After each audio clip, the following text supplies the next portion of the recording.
Pierre Plantard, ça va être à vous. Donc cette fois-ci, davantage sur des métiers de logistique ou de distribution. Donc Pierre Plantard est un start-upper, puisque je crois que vous avez monté votre structure avec un associé, il me semble, canadien, il y a maintenant 2 ans. Vous aussi, vous avez un doctorat. Alors, c'est ce qui est, je dirais pas amusant, mais symptomatique, c'est quand on aborde toutes ces questions de TMS, c'est que comme Lionel aussi, tu as le droit de sauter sur le micro quand tu veux, toi. Ils viennent du sport, de STAPS, des mouvements sport, santé, ergonomie. Et puis, donc, vous avez fondé Movency. Je ne vais pas vous demander de nous expliquer ce qu'est Movency, mais à partir, encore une fois, d'exemples d'utilisation de Timéa, et sur là, c'est une autre option, j'allais dire, de capteur, et qui est un capteur globalement vidéo. Voilà, comment vous concevez et surtout comment vos utilisateurs, donc voilà, en industriel, en distribution ou en tout cas en activité logistique, quel est votre truc. Alors comme vous êtes tout seul, vous avez droit qu'à 4 minutes au total, hein, pardon. Ça marche. Merci beaucoup, merci à tous, vous m'entendez bien? Je vous entends parfait.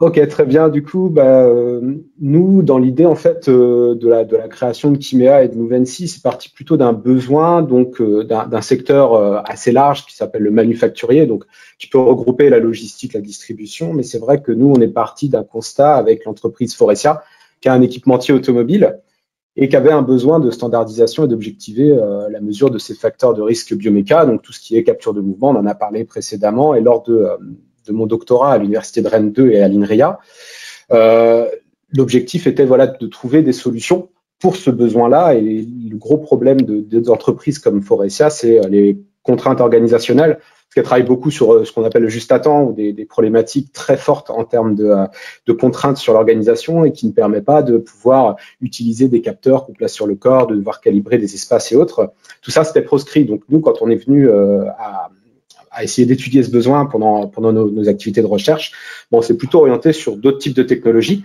qui commençaient à l'époque à devenir robustes. Donc, quand je dis à l'époque, c'est parce que ma thèse, c'était en 2012, hein, ça commence à dater, ça fait presque 10 ans. Et cette technologie, c'était la vision par ordinateur, et notamment via des caméras ou des caméras de profondeur pour ces technologies de mesure de paramètres biomécaniques. Donc, en résumé, nous, ce qu'on fait, c'est qu'on a une caméra qui permet de capturer les postures en 3 dimensions de l'opérateur en situation écologique, et de manière surtout non invasive, pour pouvoir par la suite calculer des indicateurs de risque qu'on connaît bien dans la littérature et couramment utilisés dans l'industrie comme Roula, Reba, NIOSH et autres. Et du coup, en termes d'enseignement, comme mes confrères, nous, on va apporter des indicateurs objectifs qui vont permettre d'enrichir l'analyse globale de l'activité des ergonomes utilisateurs. Donc là, vous avez des exemples chez différents de nos différents clients à nous, aussi bien dans l'agroalimentaire, dans l'industrie manufacturière. Et l'idée, voilà, c'est de pouvoir aussi apporter du poids pour défendre des propositions d'aménagement en toute neutralité, pour pouvoir aménager voilà le poste de travail. Et en termes d'enseignement, on voit qu'il y a quand même, par rapport à des outils traditionnels type papier-crayon, par exemple chez Faurecia, ou les cartographies qui sont des actes très chronophages, on passait de problématiques de l'ordre de la semaine pour les faire à quelques heures. Et donc, ça permettait de pouvoir gagner du temps sur beaucoup d'autres aspects qu'on pouvait aller étudier dans le métier de l'ergonome. Donc, pour moi, je vous arrête 30 secondes, je vous arrête juste 2 secondes, si vous voulez bien dire. Donc, ce que vous dites là, c'est que ça permet, ce type de système de mesure et donc d'objectivation permet à la fois une réactivité, enfin une action finalement de correction, d'amélioration ou quelle qu'elle soit, d'orientation beaucoup plus rapide, et ça permet aussi j'allais dire, d'amplifier l'objectivité finalement des choix, c'est ça? Alors oui, ça va permettre de pouvoir récolter des données objectives, et en fait vraiment l'enjeu pour moi, c'est de pouvoir que plus d'entreprises utilisent ce type d'outils pour qu'on puisse passer à l'ère de la data, et donc de pouvoir récolter cette donnée-là. Pour moi, ça passe par des outils très simples et très peu invasifs. Et c'est vrai que derrière, récolter ces données-là nous permettront voilà de passer vraiment à d'autres problématiques qui seront plus de la mesure, mais vraiment là de l'IoT et de la data.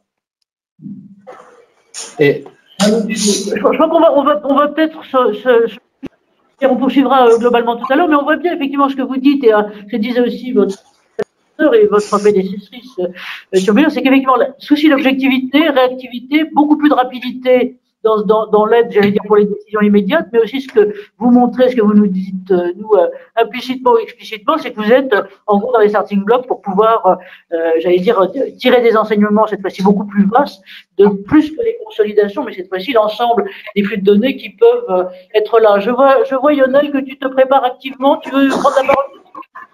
Juste dire deux mots. Juste pour. C'est prévu après, oui, hein, juste voilà, juste deux mots là par rapport aux deux présentations qui ont été faites.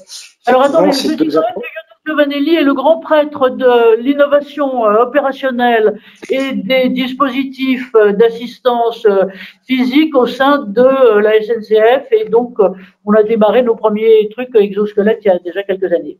Lionel, à toi. Ouais, merci Marie.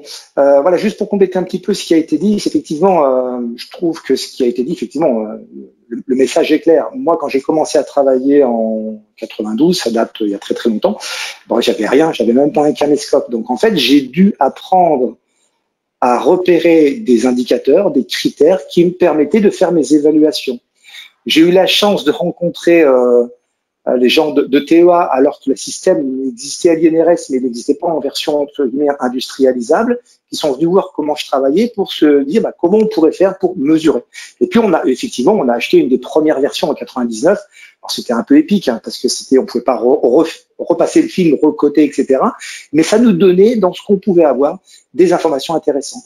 C'est vrai que j'ai rencontré aussi Pierre Plantard au début de ses travaux de recherche. Alors moi, toute proportion gardée, hein. Moi, à côté, j'étais un petit joueur. J'ai développé aussi une petite solution avec une Kinect. Alors, pas du tout la même qualité ni la même précision que le gros travail qui a pu être fait chez Mouvancy. Mais en fait, c'est important. Alors, c'est important parce que ça permet d'objectiver. Et cette objectivation, elle a un intérêt.